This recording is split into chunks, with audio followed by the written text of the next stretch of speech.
for letting me attend this lecture and talk about myself for an hour. Hopefully I won't bore you to death. But I wanted to give you guys just a little bit of background to start off with about my education path and how I got to where I am today, and then I'll follow up with a little bit of what I do and where I'm doing it. As you can see, 3 of the 5 places that I attended higher education were community colleges, and I'm happy to see so many of you here. I can't speak highly enough about community colleges in this state and in this nation, because there's, to me, some of my best coursework that I received in college were from community colleges. So you guys are in a good place, and good luck. I'll start off with a little bit of life experience. For me, I was a hands-on learner. My dad's a general contractor. Never had a ton of money, but he worked very hard. And for me, weekends were work ends. He taught me, one important lesson in life is a hard work ethic.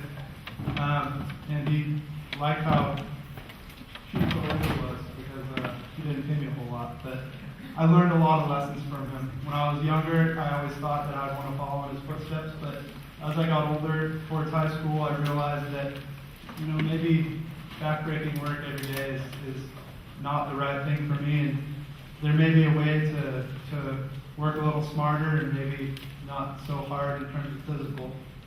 And one day when I was on a job site with him, I heard him have a discussion with an engineer. It may have been more of an argument, but it was I don't know how many of you are familiar with the contractor-engineer relationship in construction projects, but at times it can be a little tenuous.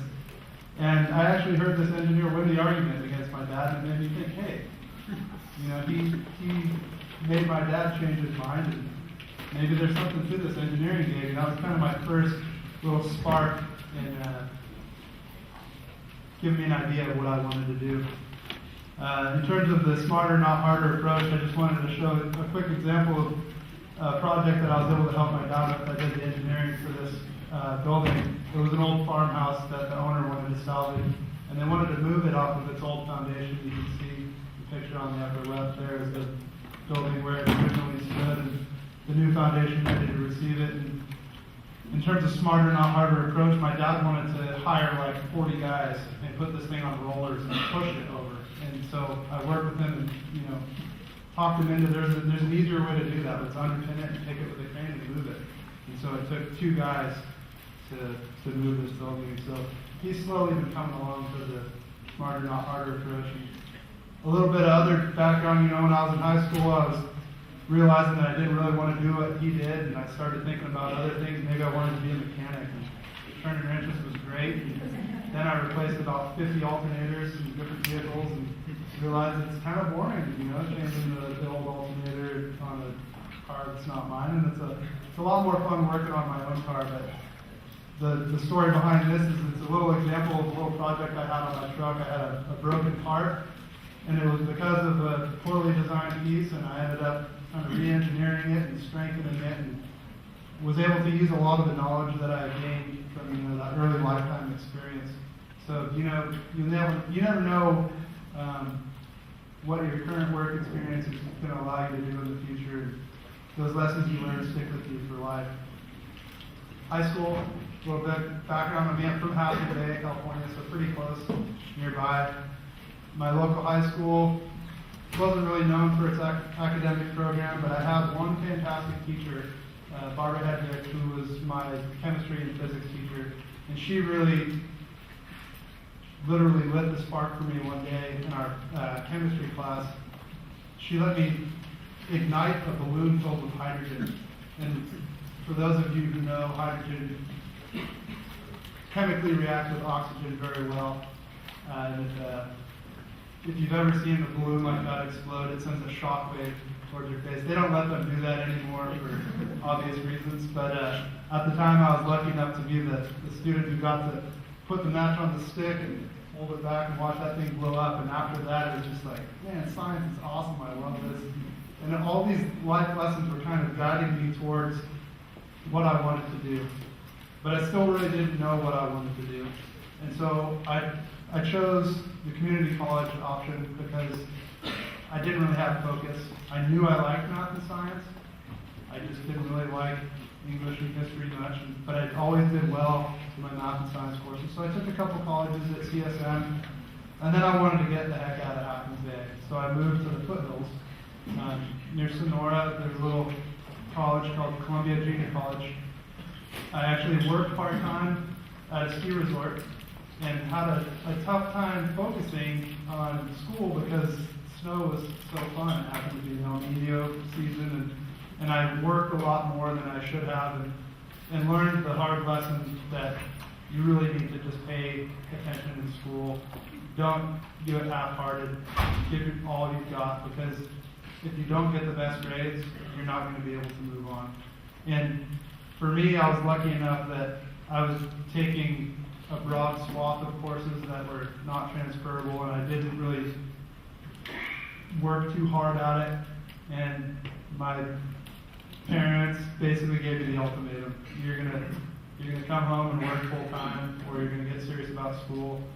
And one day when I was sitting on a blizzard on the chairlift by myself, it was snowing, the chairlift was swaying 2 feet back and forth, and I was by myself shivering cold, the power was off, and I was stuck there. I had no idea. I spent about 2 hours on this chairlift. But when I was sitting there, I was reflecting at how this tower on the chairlift was swaying back and forth, and it was moving so much, but it wasn't breaking. And I was intrigued by how can this thing move so much without failing. Later on, I learned that what companies do is before they will permit this to be operated with people, they'll fill every single chairlift with boxes full of water, sometimes they'll use garbage cans, whatever. They'll fill every chair, both sides, and run it to its maximum speed and then slam on the brakes. And if anything breaks, that's when it's going to break, because it will never see a load that big when it's in service. And so, for those of you who enjoy winter sports, if you ever get the opportunity, think about that. You're probably pretty safe, and there's a reason why there's a large factor of safety on those trailers. But that kind of got me thinking about engineering. I had that past experience with my dad losing that argument, and I got serious about school, and I started doing a lot better. I started paying a lot more attention to getting good grades, and I looked into schools that were good feeder schools towards programs that I wanted to get into. I had an idea in the back of my mind that I wanted to go to Cal Poly in San Luis Obispo. There happened to be a junior college nearby where it was kind of considered a feeder school. There was a large number of students that would transfer from Cuesta to Cal Poly. And so I started taking the courses that I liked, but I also spoke with a counselor at Cal Poly to learn the courses that I needed to have in order to get accepted. And I started focusing on those courses. And by doing that, I was exposed to certain courses like statics and architecture courses that really solidified my idea that this is what I want to do. And I knew at the time when I was taking those courses that was something I could be passionate about.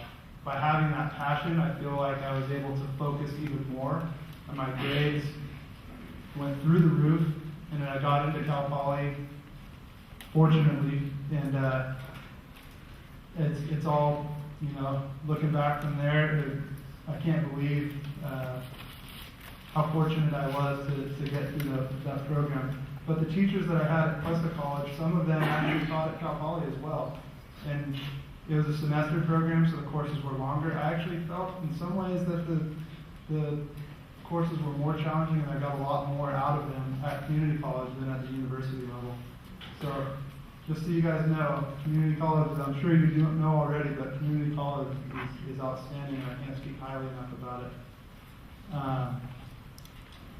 Again, just, for my experience, it was really important to take so many transferable courses, because what I found by the time I finally got into university was that I had the majority of my general ed courses done.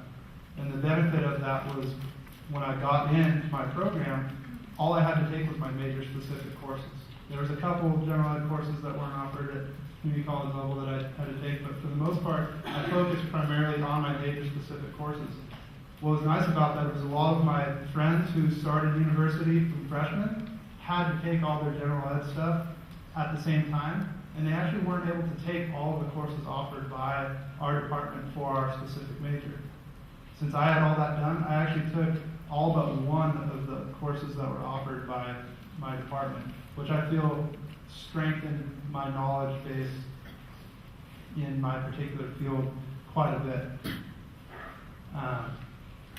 I also learned about some of the challenges of university. I'm a first generation college student. No one in my family has ever attended college, and no one had any clue about how to fund it and what it means, the challenges that you have to deal with, moving away from home and, trying to find your path. So one of my biggest lessons that I'd like to talk about for my university experience, at least my undergraduate, was learning how to fund it. I worked pretty hard during the summers to save as much as I could. I also spent a good deal of time in my summers writing scholarship applications. If you get really good grades, even if you don't qualify for any money from the FAFSA, does everybody know what a FAFSA is? Free application for federal student aid. That's just the beginning. Once you fill that out, if you get denied, it doesn't mean that there's no money for you out there. After you filled out the FAFSA, you can apply for all kinds of other student aid. And it's not just, grants and scholarships that are out there. There's work on campus. I worked as a reader. I worked as a lab tech, as a tutor.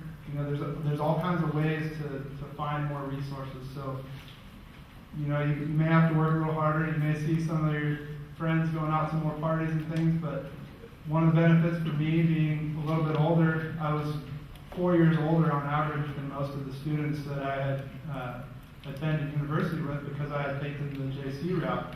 But I think that only strengthened my position because I wasn't worried about all that social life. I was focused, I knew exactly what I wanted to do, and my teachers really appreciated it. And once my teachers started to appreciate it, I formed tighter relationships with them. They were able to point me in the right direction to where there was funding available, what private scholarships were out there. So you're able to make much tighter connections, I think, because you're a little bit more mature by the time you get to the university level. Another thing that I like to tell people about is affiliations with professional organizations and academic clubs. The STEM Center is a perfect example. I think it's so great that you guys have this program. Obviously, you're here, so you're interested in science, technology, engineering, math, all these courses that you're taking are going to be relevant if you go into engineering type fields. But the fact that you have a program like this that puts on these kind of events puts you in contact with people who are like-minded, puts you in contact with people who you can form study groups with, who you can form lasting relationships with. I have a colleague here, Joel, who's in the front there, who I actually met when I was going to Questa. We were good buddies, we were study partners, we went through a lot of the same coursework together. We ended up transferring to Cal Poly together, went through that program, went different paths after university, and then lo and behold, 10 years later, there was a job opening in our current firm, and I was able to convince him to come on over and lasting relationship that'll be lifelong. So, the people that you're meeting here could be lifelong friends. So, enjoy your time here.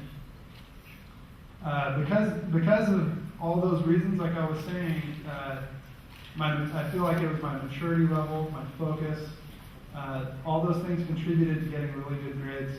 And because I got pretty good grades, I was fortunate enough to get into a graduate school program. I went to an awesome local school here for a master's degree in civil engineering. And part of the reason I feel I got in was because of contacts that I made at Cal Poly. The relationships I made with some of my professors. I had a professor, Vicki May, who was a Stanford alumni. She was one of their star students and was held in high regard at the Stanford campus. And she wrote one of my recommendation letters. And so, I've mentioned it before, but those contacts, those people that you make, your professors, they know people. They know people in industry. They know people with connections to scholarships and funding. So take advantage of that. Talk to your teachers. Go to their office hours. Take advantage of every resource you can because they're out there. Something that I didn't know prior to grad school because, as I said, I was the first one to even attend an undergraduate university in my family. And something I didn't know was funding, at least private grants and scholarships and things, are not as available, if at all, at the graduate level. And a school like Stanford is very expensive, and I had an extremely tough time. I almost dropped out after my first quarter because I just couldn't afford the tuition. It was a quarterly tuition for a staggering amount. And I was talking to one of my teachers in office hours discussing my issue, and he said, "Hey, are you good with your hands? What can you do?" And I said, "I'll build whatever you want." He said he had a PhD student who needed some help because he was the kind of guy who was brilliant. He could do anything on a computer you could ask him to do, but when he was in the lab and he picked up a wrench, he'd pick it up like this. And he was scared to get dirty. And he needed somebody to help him fabricate these testing assemblies so he could test and break some things in the laboratory. And so I actually got a job as a research assistant. Because I became an official employee of the campus, I got a reduced tuition because I got the employee cut rate. And I had income from the job, which was way better paid. They gave me an office on campus. So there's all these perks. So I never would have known that if I just didn't bring it up to my teachers. So don't feel embarrassed to talk about these things to your teachers. They know where the resources are. Take advantage of every opportunity that you can. And again, professional organizations, student clubs. When I was at Cal Poly, I was a member of the Structural Engineers Association of Northern California. We call it SEON. SEON had a very strong student chapter when I was at Cal Poly. They didn't have one at all at Stanford. So I started one when I was there. And by setting that up and making those contacts, the professional chapter became very interested because they wanted to tap Stanford students for their future employees. And so I got to know a ton of people in industry. Not only that, they offered an annual scholarship program, a private scholarship that no one would ever know about, but it was through this private organization. That got me through my last quarter at Stanford. If it wasn't for all these contacts that I had made, there'd be no way I would have been able to afford to get to where I am today. So that's enough talking about my educational background.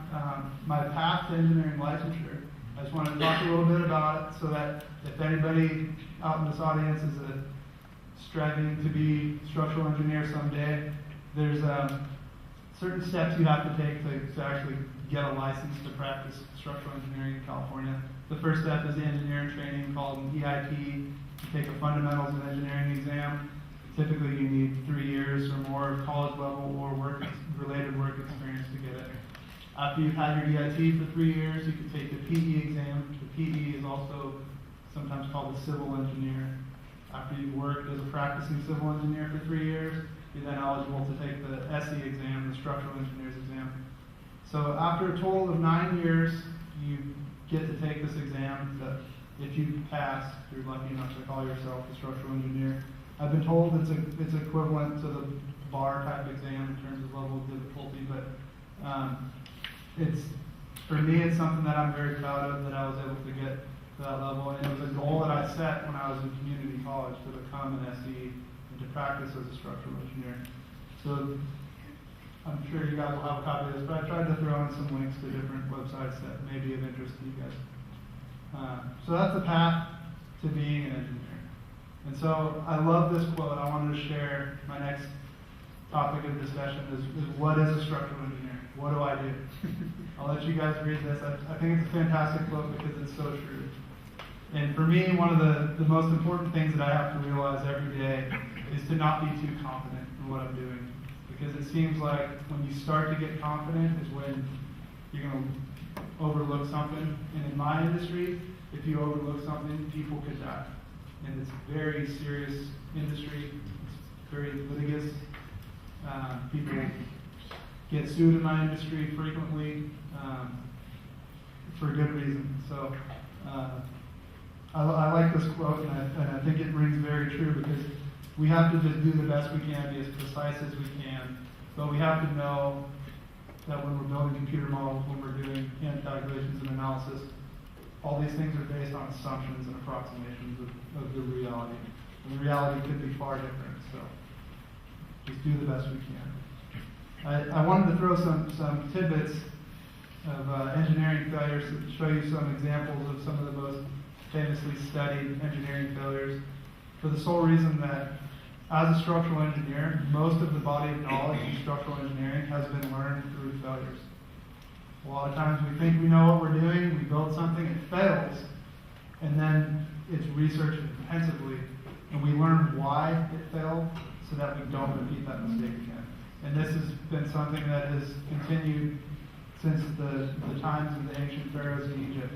They actually had laws back then that the engineer would be put to death if their building caused the death of anyone else. So there's been law. I think one of the first laws from that era was specifically for engineers to punish them if they messed up. Who's heard of the Tacoma Narrows Bridge? A few of you. It's pretty famously studied, so I don't want to go too deeply into it.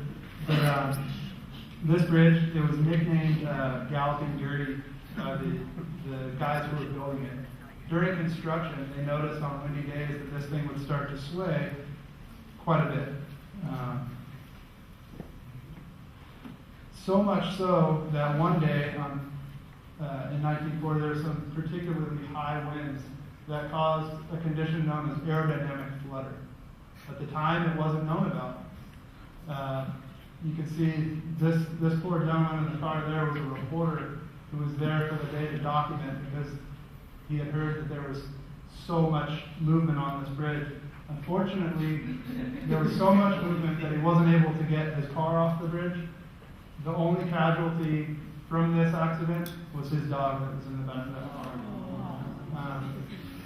But again, like I said, engineers dig into failures, and we learn from them. At the time, they had known about this aerodynamic flutter issue since they started building this bridge. And so the University of Washington, UW, was researching it. Unfortunately, they didn't come out with their recommendations until 7 days before this, so there was no time for them to actually do anything to remediate the condition. But they had known about it, they studied it, and they learned that what was causing it was the wind pushing against that deep girder. It was the first time they had used a deep girder like that. Traditionally, they had done an open truss, kind of like the Golden Gate Bridge. If you look at it, you see diagonals, and there's big open spaces that air can just push right through it. For this, they thought it would be quicker and cheaper to use a deep steel plate element. When they did that, they just didn't consider the fact that that deep steel plate is going to act as a sail. It's going to catch wind. Unfortunately, it excited a torsional resonance response in the bridge that ended up causing this failure. One of the other famously studied catastrophes was in Kansas City in 1981. It's a case where the contractor suggested a change, and the engineer didn't take much time to fully evaluate the change. He just said, "Sure, yeah, I think that's going to work." He approved what looked like a simple change, but it drastically changed how the system was loaded. So he used imprecise analysis to confirm that change was acceptable, and didn't communicate very well with the contractor. I don't think the contractor communicated it very well, so it was a combination of places to point fingers at. But unfortunately, what happened is the suspended walkway that you see on the left-hand side there, it was actually the ones on the far left. There's a third level one there. There was a dance. It was a dance group. There was about 1,600 people, and they were all dancing and having a good time. And the dancing movement overloaded the bridge, and 111 people lost their lives on that day when that collapsed down on top of the gallery below. So it was a catastrophic failure because lives were lost, and it was studied extensively as a result of that. And engineers learned what the reason was. Basically, the original design on the left used a continuous rod, and the design on the right was the change that the contractor wanted to make. The design on the left required that rod to be continuous. The contractor couldn't source a continuous rod, so he said, hey, why don't we use 2 pieces and we'll just splice it? And the engineer didn't think very hard about it and approved it. But what he didn't realize was when you do that, it's analogous to as if, you know, if that person was the balcony, on the left, that person only needs to hold up their own weight. If you connect them together, the person on the right has to hold up the weight of 2 people. So it doubled the load on that connection, which ultimately resulted in the failure. So as engineers, we like to understand as much as we can about failures, study them, case studies, and learn all that we can so that we don't prevent it.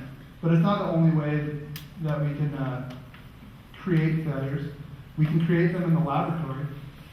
And this is an example of a shake table that's in Japan. This is the world's largest shake table. And those were full-size residential buildings. And they were studying it's called a weak story condition, obviously. The one on the right had a pretty weak story on the ground level. And the one on the left was a strengthened condition. And they were evaluating how well their strengthened scheme works. And obviously it worked quite a bit better than the one on the right. So we do a lot of lab testing. We also like to teach. This is a great opportunity for me here to be here tonight to share some of this knowledge with you guys. I wanted to mention that we're all 4 engineers in our office are taking part in the program called the Engineers Alliance for the Arts, and we're doing outreach at high schools across the Bay Area. The picture on the right is a couple weeks ago at Carlmont High School, just down the hill. We're building some prototype bridges, and then we're breaking them, and we're educating the students by learning how they failed, why they failed. So it's very conceptual level, but teaching and education is something that I hope to continue the rest of my life. And so what I wanted to do was take advantage of this captive audience and give you just a quick brief overview of some structural concepts. And as a structural engineer, some of the things we do. I'm going to use bridges. I mostly do building design, but bridges have the same properties. They've got beams, they've got columns. And they're just easier to talk about because you guys drive over them all the time. There's 5 basic types. There's a truss, an arch, a girder, suspension, cable stay.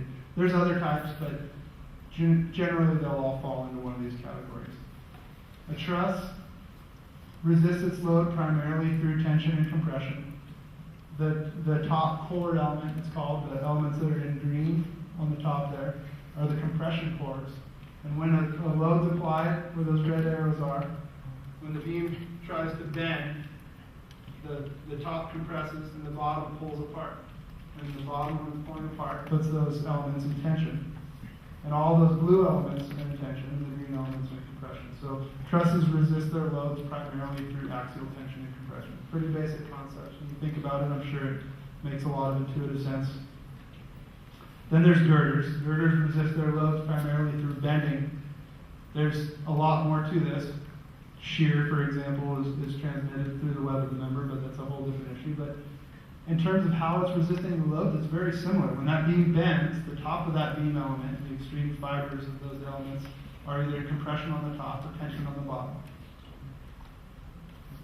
There's arches. This is an efficient arch, we call it, just because the geometry of the arch is oriented such that there's no thrust. There's a thrust arch, which requires a reaction horizontally at the base to help resist those loads. It would be unstable if there was no support horizontally. These are some of the oldest types of structures are arch structures. The Romans built tons of these, and we're famous for using efficient arches because they were so stable, and evidence of that is the structures that are still around today, 2,000 years later. There's suspension bridges. I'm sure you've all seen the Golden Gate. Maybe you've been across the new eastern span of the Bay Bridge, which is also a suspension span. It's a self-anchored span, so it's a little bit more complex than this. But suspension spans primarily resist their loads completely in tension. That main cable is draped all the way across those towers, and all the suspender cables just hang from it directly in tension. And the bridge deck is supported off of that. Pretty simple system. I like these diagrams because they show what's called a load path. As an engineer, we evaluate the load path. We need to know what the load is in the foundation. You can see the tension in those cables results in a compression in the pier elements. Those pier elements, that compression has to be resisted by something, the foundation generally. So once we can quantify the magnitude of those loads, and we know what the bearing capacity is of the soils, we can determine how big that footing needs to be so that we're not overstressing the soil. So understanding of load path is a very important piece of structural engineering and what I do for a living. The last type of bridge is a cable stay bridge, not to be confused with the suspension bridge because it resists its load in quite a different manner. A piece that's missing from this is the bridge deck in between those tension cables actually has to be in compression because of a very famous law, which I'm sure you've all studied. Every action has an equal but opposite reaction. If you're going to pull on that cable, something has to resist that pull or it's going to move. We don't want bridges to move, ideally, otherwise we end up with galloping gerties. So we have to quantify those and design for them. So after we have an understanding of load path and how loads are resisted by elements and what size members we need, we could then start to run numbers on buildings, do design. We could do hand calculations. We could do computer models. This is an example of a computer simulation for a building where the sticks that you see are beams and columns and brace elements in a building. You're not seeing all the other cladding and windows and things in the building because as structural engineers, what we care about is the skeleton, what holds the building up. We've got another simulation here that shows a building that Daniel and I have been working on. It's under construction right now. I've got some more slides, so I'm kind of using this as a segue into what I'm actually doing for a living. This is a real project, and it is moving pretty slow because it's an extremely large file. But I have it, the time step very large, but you can see on the bottom there that dot moving back and forth. This is an acceleration plot from a recorded time history from an earthquake. As engineers, we do these kind of models and we run simulations of buildings to try to get a better understanding of how the building might behave in a real earthquake. So we take ground motion records, which were reported by the USGS or some other society around the world. We scale those ground motions to the specific site where we're going to be designing the building. We build an analytical model to model as closely as possible, realizing that we're making so many assumptions along the way. And we try to quantify as best we can what the worst case loads are going to be on these buildings. And then we apply appropriate factors of safety based on our code requirements and our judgment. And then we ultimately come up with the sizes that we think the members need to be. And then we create construction documents, and ultimately the end result is we are building a building. And then sometimes, as engineers, it's easy to lose sight of the fact that we're not just designers. The goal that we're trying to achieve is an actual building that people can occupy and be safe in when they walk into it. And so I wanted to bring it back to Legos because I was talking about Legos. In this particular project, which is this building, pieces of this building, we're using a system of construction called precast concrete modular construction. It's new to California. They've been doing it back east for a little while, but not much in seismic country because seismic country, obviously, we have a whole different set of loads.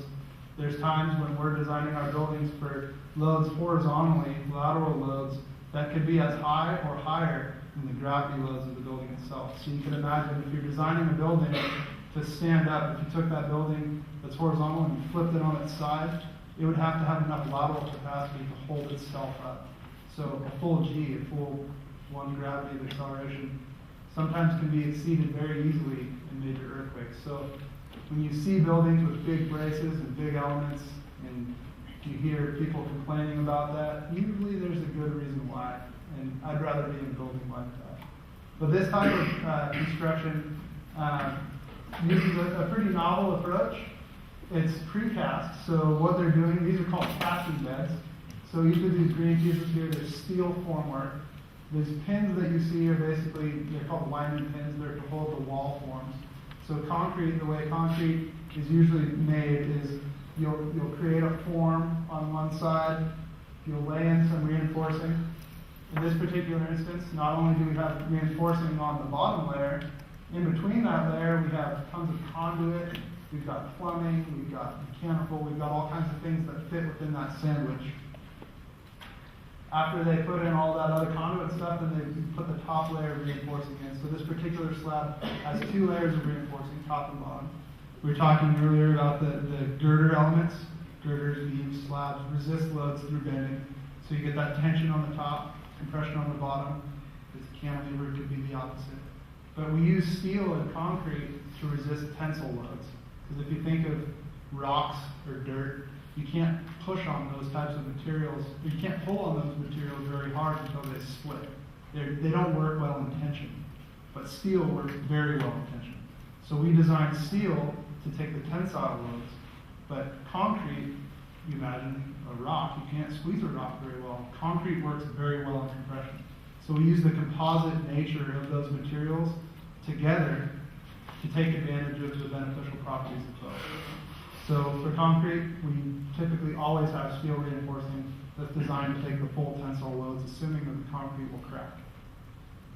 So after they lay in the slab reinforcing and everything that goes inside it, then they cast the concrete. This particular job has what's called a batch plant on site. So they've got a production yard where they have the formwork that stays there. They have a batch plant where they're making their own concrete and they're dumping it directly in. So they're mixing everything on site. They're fabricating all the reinforcing, everything on site. It's like an assembly line. It's truly an assembly line. After they've cast the concrete on the slab, then they start laying in the wall reinforcing. After they've got a fair amount of wall reinforcing in, they use these rolling gantry cranes, we call them my-jacks, but they take the my-jacks and they use those to bring in the formwork, the steel formwork. They drop in that steel form, set more reinforcing around it. They usually have blockouts for window elements. You can see there's diagonal reinforcing bars, called trim reinforcing, to strengthen the weakened discontinuity created by that opening in the wall. These particular modules have door frames cast into them.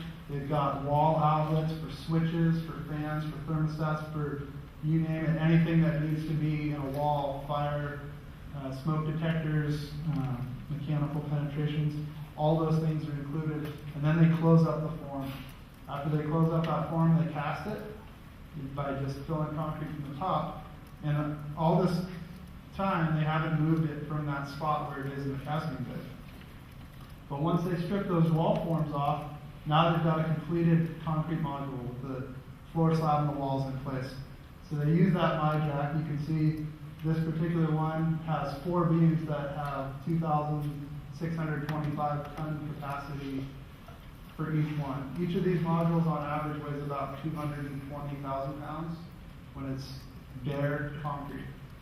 But they pick it off of that form and they move it into their casting yard and they start installing mechanical, electrical, plumbing, everything else that goes in these modules before they bring it out to the site. They're basically building a giant Lego block.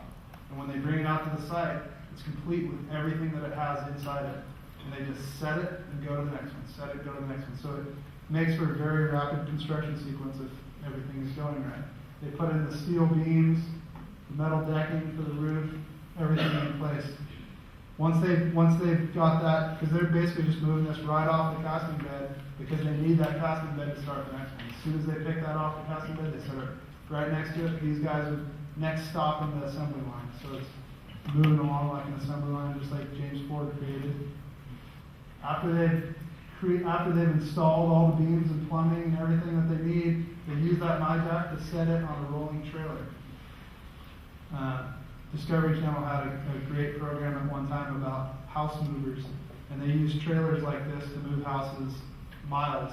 But they're pretty cool trailers. Each one of these axles can move independently. It can steer 360 degrees independently, and it can adjust its height so that the level of the trailer stays perfectly level the whole time, so that they're not bending or tweaking that module, because the modules are designed to be in their final resting place And sometimes the temporary loads that could be exerted on that module could be a lot more than it's designed for and could break them. And we've had a couple happen, but for the most part, we've been pretty lucky. They put them on these trailers, and they drive these trailers out to the job site. And then they use a different crane, because it needs to reach up quite a bit higher, it needs to reach over the building. And they pick it off the trailer, and they swing it into position like a giant Lego block. Again, it's got everything it needs in there to be finished. And they land it in its final resting place. When it's all done, you end up with a completed building. This has got a ways to go. There's some roofing elements and other things, but you can see all the different module pieces there. In this particular site, there's 6 of these buildings. And then another project site that we're working on have 3 of these types of buildings. So it makes for a very rapid construction sequence, and I like it because I'm working very closely with the guys who are actually building it. So I've been learning a ton about how these things actually go together, how that rebar is tied together. I've relied on a lot of the lessons that I learned growing up, swinging hammers with my dad and tying rebar with him on job sites, but this is definitely taking it to a whole next level. So that's kind of a cool project that kind of tied in my Lego blocks. These are my mega Lego blocks, I call them. Just wanted to talk about something. I saw an opportunity to put an engineering pun in there. A project that I worked on at my past job, where I worked prior to where I'm at now, is the UCSF Stem Cell Research Building. It's the Dagmar, Dolby. There's a much longer name that's tied to it. This is a stem cell research building, obviously, not the STEM that you guys are learning, but science is part of that S in STEM, so I just kind of wanted to throw it out there as a unique, cutting-edge type of building. It's got cutting-edge technology. It's called a base-isolated building. I was telling you earlier about buildings can be subject to such high loads and earthquakes that you need such massive elements. There's another way that you can deal with those loads. You can make the building so that it's never exposed to them in the first place. You can set it on bearings, like this one. It's called base isolation. Basically what happens is the building is set on rollers, so that when the ground moves, the building stays in place.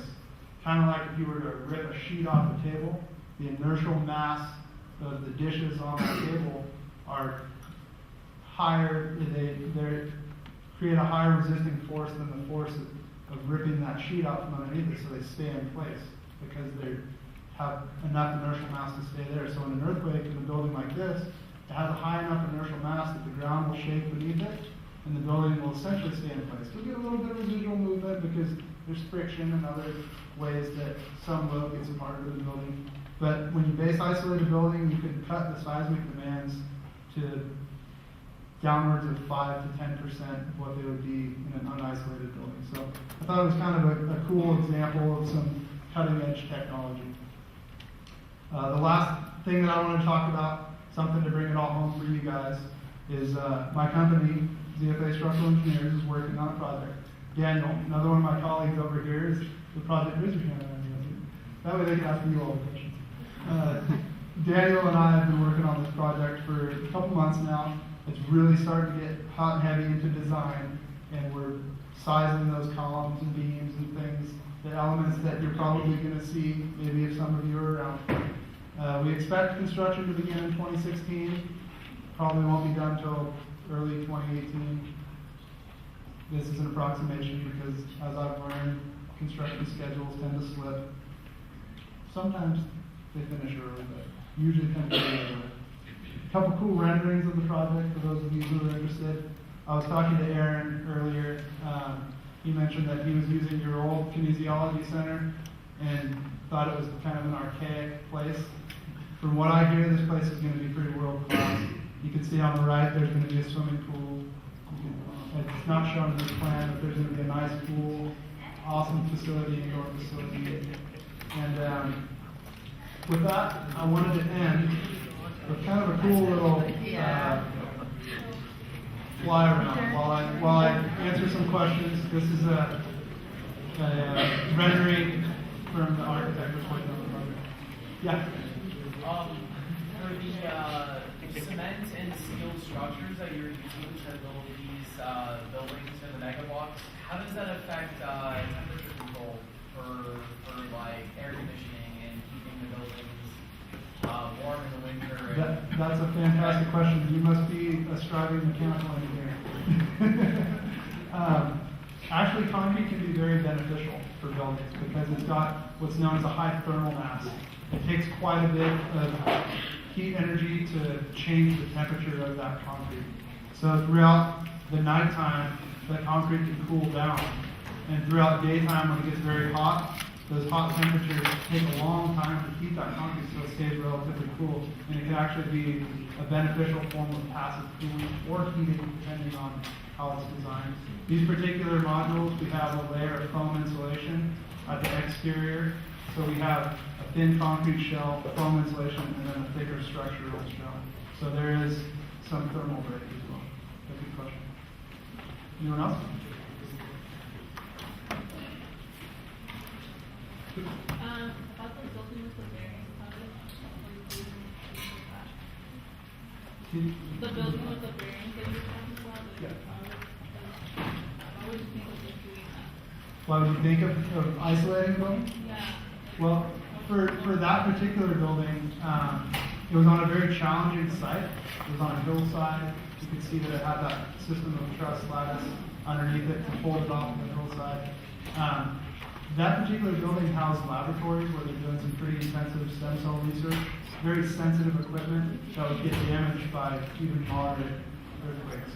So the only way to really protect those types of pieces inside that building was to cut it free of the ground and not even impose those earthquake loads in the first place. A lot of times, the only kind of buildings that will be base isolated like that nowadays, at least currently, hopefully it'll change in the future because it's great technology, but it's essential facilities, hospitals, fire stations, police stations, facilities that have to be operational after a major event are considered essential facilities. They're designed for a much higher load, and a lot of times that load is so high that you just physically can't put enough wall, you can't put enough brace, or if you do, it'll take away so much of the floor space that you'll lose the purpose of the building. You're trying to create a space to house something. You're taking up all that space with structure because the heat can be so big to resist those loads. That's when it makes sense to use a technology like that. But the Japanese have been on the forefront of the technology, and they've actually started extending it towards residential housing. And there's thousands of homes in Japan that just, like standard two-story residential homes that are base isolated because they've got as big an earthquake problem as we do. But they've been much more proactive in addressing it and advancing and developing those technologies. It's a great question. What's your dream build? If you could build anything? My dream build? Oh, that's a great question. I actually had a really cool project that I worked on a couple of years ago at the Central Subway Station in San Francisco. When it's completed, it'll probably be the deepest building excavation in San Francisco. It's 120 feet below grade, and it intersects tunnels that were dug by tunnel boring machines, which have already come through, and they're in process. That one's kind of cool as a dream job, just because it's what we call a legacy project. Typically, we design for. I'm getting the notice that. I think. Oh yeah, no, Well, probably wrap up. Yeah. But a legacy project like that is kind of cool because I know that project is going to outlive me. My name's not on it. I'm just a cog in the wheel on that project. But it's gratifying for me to know that there's something that's going to be around potentially as long as these Roman structures that have been around for thousands of years. Because I know that those 42-inch thick solid concrete walls are going to be there for a very long time. It's kind of cool when you get to leave a mark and know that you got at least a piece of that.